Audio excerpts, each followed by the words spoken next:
¿Qué tal? Buenas tardes. Soy la licenciada Perla Gabriela Esteban Aguillón y en este breve podcast hablaremos sobre el outsourcing laboral. Hablaremos de contratación, derechos y obligaciones tanto para los trabajadores como para los patrones. También exploraremos las consecuencias de no cumplir con la ley y las sanciones asociadas. Empecemos por entender qué es el outsourcing.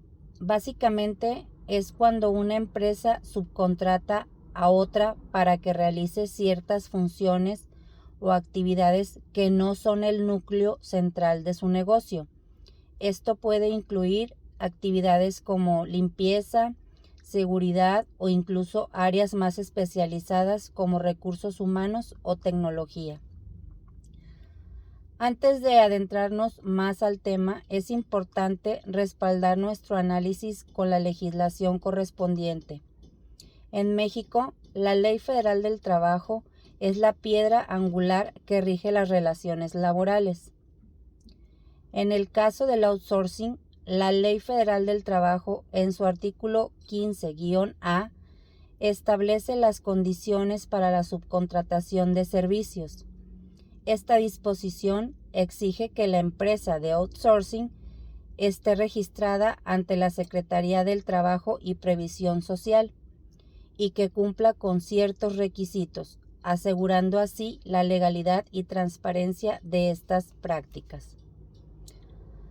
Ahora pasaremos a la parte esencial de los derechos y obligaciones según la Ley Federal del Trabajo en México.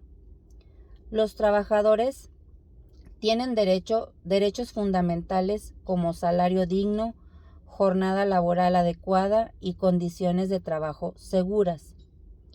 Cuando se trata de outsourcing, es crucial que tanto el trabajador como el patrón conozcan sus responsabilidades. El trabajador sigue teniendo derechos y el patrón, la empresa subcontratante, debe garantizar que se respeten. La Ley Federal del Trabajo, en sus artículos 20 y 21, detallan los derechos y obligaciones tanto de los trabajadores como de los patrones, independientemente de la modalidad de contratación. Estos derechos son inalienables y deben ser respetados.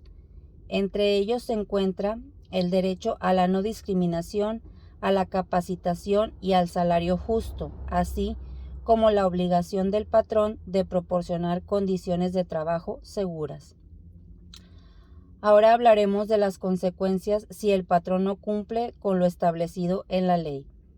Imaginemos una situación en la que las condiciones laborales no son las adecuadas. Esto podría llevar a problemas graves como insatisfacción laboral, conflictos internos y, lo más importante, a acciones legales por parte de los trabajadores. Cuando hablamos de consecuencias de no cumplir con la ley, nos apoyamos en el artículo 1002 de la Ley Federal del Trabajo, que especifica las sanciones administrativas y penales en casos de incumplimiento. Estos incluyen multas considerables y hasta la clausura temporal o definitiva del lugar de trabajo. Además, el patrón podría enfrentar responsabilidad penal por violaciones graves a los derechos de los trabajadores. En este punto es importante mencionar que el 23 de abril de 2021 se promulgó la reforma de subcontratación en el Diario Oficial de la Federación. A partir de ese momento, el outsourcing basado en el suministro de personal quedó prohibido. En conclusión, la Ley Federal del Trabajo y las jurisprudencias asociadas son esenciales para entender y aplicar las reglas del juego en el ámbito laboral, específicamente en el contexto de outsourcing. Mantenerse informado y cumplir con estas disposiciones no solo es un requisito legal, sino también la clave para establecer las relaciones laborales justas y equitativas. Gracias por su atención. Nos escuchamos en la siguiente emisión. Gracias.